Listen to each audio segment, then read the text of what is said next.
சிவாஜி கிருஷ்ணமூர்த்தி அவங்க நாத்தம் மாதிரி வாயை பிறந்தாலே பொண்டாட்டிக்குள்ள உங்ககிட்ட ஓட்டு இல்ல அம்மா அப்பா வந்து உங்ககிட்ட வந்து என் முள்ள எனக்கு சோரே போடல என்ன நீங்க எல்லாம் பேசிட்டு இருக்கீங்க? கலைஞர் குடும்பமே அரசியல் பண்ணி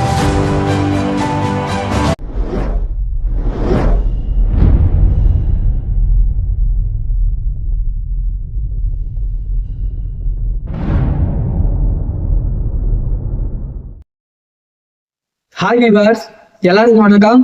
நான் உங்க கவி யாவது மயிலாடுதுறை. இது வே ஆஃப் தளபதி. நம்மளோட சேனல்ல இன்னைக்கு என்ன பார்க்க போறோம் அப்படின்னா சிவாஜி அவர்களை பத்தி தான் பார்க்க போறோம். சிவாஜின்னு சொன்ன உடனே நீங்க நடிகர் திலகம் சிவாஜி அவங்களை நடிச்சிடாதீங்க. அவர் ஒரு நல்ல மாமனிதர், சினிமாவுல பொதுத்துறையில நல்ல ஒரு வசனம் பேசி நல்ல ஒரு நடிச்ச ஒரு நடிகர். ஆனா இன்னைக்கு நம்ம பார்க்க போற சிவாஜி, அதாவது சிவாஜி கிருஷ்ணமூர்த்தி அவங்களை பத்தி தான் பார்க்க போறோம். அவங்க வாயை திறந்தாலே அறிவு மாதிரி கொட்டுது.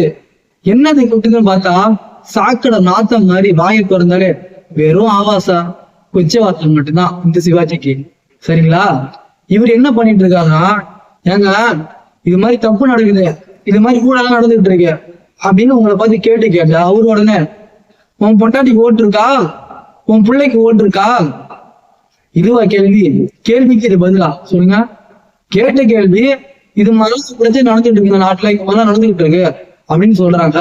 அதுக்கு ஒண்ணு விஜயை பார்த்து உன் பொண்டாட்டிக்கு ஓட்டு இருக்கா, உன் பிள்ளைக்கு ஓட்டு இருக்கா, உங்க அப்பா அம்மாவுக்கு சாப்பாடு எல்லாம் போடுறியா?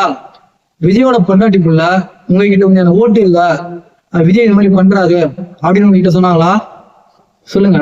இல்ல விஜயோட அம்மா அப்பா வந்து உங்ககிட்ட வந்து என் புள்ள எனக்கு சோரே போடல, என்னை அடிச்சு துரத்தி விட்டுட்டான் அப்படின்னு உங்ககிட்ட வந்து சொன்னாங்களா? கிடையாது. இல்ல என்ன கேட்டா என்ன நீங்க எல்லாம் பேசிட்டு இருக்கீங்க? எங்க குடும்ப அரசியல் நடந்துகிட்டு இருக்கு. கலைஞர் மறைவுக்கு அப்புறம் ஐயா ஸ்டாலின் அவர்கள் ஆட்சி பண்ணிட்டாங்க. இப்ப ஸ்டாலின் இருக்கும் போதே அண்ணன் மரியாதைக்குரிய உதயநிதி அவர்கள் நீங்க துணை முதல்வரா வந்துட்டாங்க. சரி, இப்படி இவங்களே வந்துட்டு இருக்காங்க. கட்சியில வேற உறுப்பினர்கள் இல்லையா? கட்சியில வேற மூத்த உறுப்பினர்லாம் இல்லையா? அவங்களாம் ஆட்சிக்கு வரல, ஒரே குடும்பமே ஆட்சி பண்றாங்களே இப்படின்னு உங்ககிட்ட ஒரு கேள்வி வச்சா அதுக்கு உடனே நீங்க என்ன சொல்றீங்கன்னு வச்சுங்க, ஏங்க எங்க ஐயாவுக்கு வந்து ஆண்மை இருக்கு, அதனால ஒரு புள்ள வெத்து போடுறாரு, அவங்க ஆட்சிக்கு வராங்க, உங்களுக்கு ஆண்மை இல்லைன்னா அதுக்கு என்ன பண்ண முடியாது அப்படின்னு நீங்க சொல்றீங்க. உங்களுக்கு எல்லாம் ஆண்மையே இல்லையா? இல்ல வேற யாருக்கும் தமிழ்நாட்டுல ஆம்பளையே கிடையாதா? அவங்களாம் ஆட்சி பண்ண முடியாதா? இதான் நாங்க கேட்டுட்டு இருக்கோம். அவங்களாம் எங்கள்கிட்ட ஆண்மை இருக்கு நாங்க மட்டும் ஆம்பளா இது ஒரு கருத்தையே நீங்க வச்சுட்டு இருக்கீங்களே, இதெல்லாம் சரியா? அதெல்லாம் நாங்க என்ன சொல்றீங்க, எல்லாரும் சமம், எல்லாருக்கும் ஆட்சி வரும், எல்லாருக்கும் எல்லாமே கிடைக்கணும், இதான் நாங்க பேசுறோம். சரிங்களா? நீங்க ஒண்ணு கேட்டதான் விட்டுட்டு உன் பொண்டாட்டிக்கு ஓட்டு இருக்கா, உன் பிள்ளைக்கு ஓட்டு இருக்கா, உங்க அப்பா அம்மா சோறு போட்டியா, இதை பேசக்கூடாது.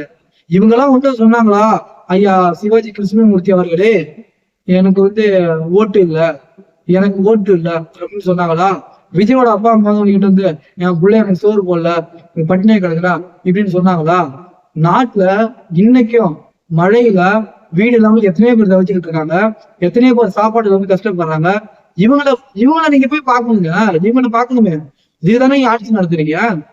ஒரு தலைவரா உங்களை மக்கள் தேர்ந்தெடுத்தான்னு சொல்றீங்க. தேர்ந்தெடுத்த மக்களுக்காக நீங்க பண்ணணும்ல. ஒரு சாதாரண தொண்டனோட நிலைமை என்ன, திமுக இருக்கிற நிலைமை என்ன, மேல வர முடியுதா? வர முடியல. இதை பத்தி பேச மாட்டீங்க. நாங்களாம் கஷ்டப்பட்டோம், சட்டையே போடாம இருந்தோம், கோயிலுக்குள்ள கூட விடல, இதெல்லாம் சொல்லிட்டு இருக்கீங்க. ஆனா கஷ்டப்படுறவங்க கஷ்டப்பட்டு தானே, நீங்க முதலமைச்சரா இருக்கீங்க, நீங்க மேல போறீங்க, நீங்க வசதி வாய்ப்பா நல்லா தானே இருக்கீங்க, அடிமட்ட தொண்டனா தானே இருக்கான். இதைதானே நாங்க கேட்கிறோம். இதையும் புரிஞ்சிக்க மாட்டீங்க, இதையும் ஏத்துக்க மாட்டீங்க. எது சொன்னாலும் ஒரு நொண்டி சாக்கு சொல்லி அதை மறைக்கிறதாவே இருக்கீங்களே, இதை ஏன் ஏத்துக்க மாட்டீங்க? மரியாதைக்குரிய சிவாஜி கிருஷ்ணமூர்த்தி அவர்கள் சொல்றவங்க கிட்ட மரியாதையா நாகரிகமா பேசுறதுதான் அழகு, அதுதான் அறிவும் கூட. சரிங்களா? மைக்ல ஒரு தடவை நீங்க பேசுனீங்க, ஒரு பிரபலம் ஆயிட்டீங்கன்னு வச்சுக்க, திரும்பவும் அதையே பேசி உங்களோட தகுதிய குறைச்சிக்காதீங்க.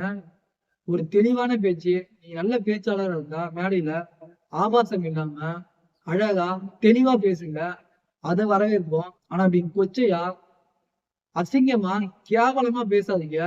இது மாதிரி பேசுனா உங்களை கண்டிக்கதான் செய்யணும். சரிங்களா? இது மாதிரி பேசுறத தவிர்த்துக்கோங்க.